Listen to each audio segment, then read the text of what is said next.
তো বন্ধুরা আজকে হলো 2রা ডিসেম্বর মঙ্গলবার। তো আজকে আমরা যাচ্ছি একটা মন্দির দর্শন করতে, যেটা হলো হনুমানজির মন্দির। তো এই মন্দিরটা আছে দমদমে। তো আজকে অনেকদিন পর আবার যাচ্ছি আমি আর আমার বন্ধু প্রদোষ। তো প্রদোষকে একটু পর দেখতে পাবে, ওর সাথে রাস্তাতেই দেখা হবে। তো চলো বেরোনো যাক এই হনুমানজির মন্দির দর্শন করতে। যাচ্ছি হনুমান মন্দির। তো এবারে আবার আমার সাথে যাচ্ছে প্রদোষ, অনেকদিন পর ব্লগে এলো।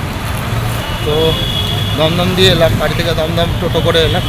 টোটো করে এসে এখন হেঁটে হেঁটে হনুমান মন্দিরের দিকে যাচ্ছি।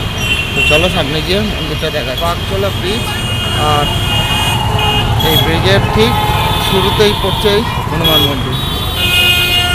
চলো দেখাচ্ছি।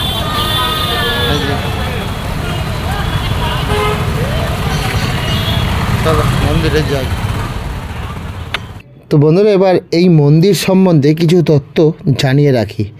দমদম এবং তৎসহ মহানগরের সবথেকে প্রাচীন মন্দির হলো এই হনুমান মন্দির। এই মন্দির কিন্তু খুবই জাগ্রত।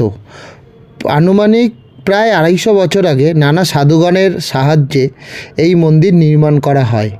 পুরানো যে বেদি ছিল সেটি কিন্তু অনেক বছর আগেই চুরি হয়ে যায়। মঙ্গল এবং শনিবার এখানে বিশেষ পুজো দেওয়া হয়। তার আগের দিন সোমবার বাবার গায়ে নাকি সিঁদুর দিয়ে দেওয়া হয়। প্রতিদিন ভোর 5টায় মঙ্গল আরতি শুরু হয় এবং নিত্যদিনের পরিক্রমাও কার্যক্রমে চলতে থাকে। মন্দির বন্ধ হয় প্রত্যেক দিন রাত 10টায়। রামনবমী, মহাবীর জয়ন্তী এবং হনুমান জয়ন্তীতে এখানে জনজোয়ার হয়।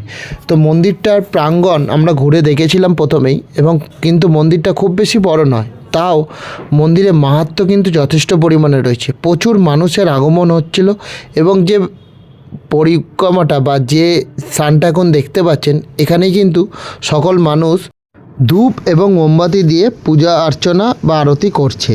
তো আজকের এই ছোটো ব্লগটা কেমন হয়েছে অবশ্যই কিন্তু কমেন্ট করে জানিও। তো আজকের মতো এতটুকুই।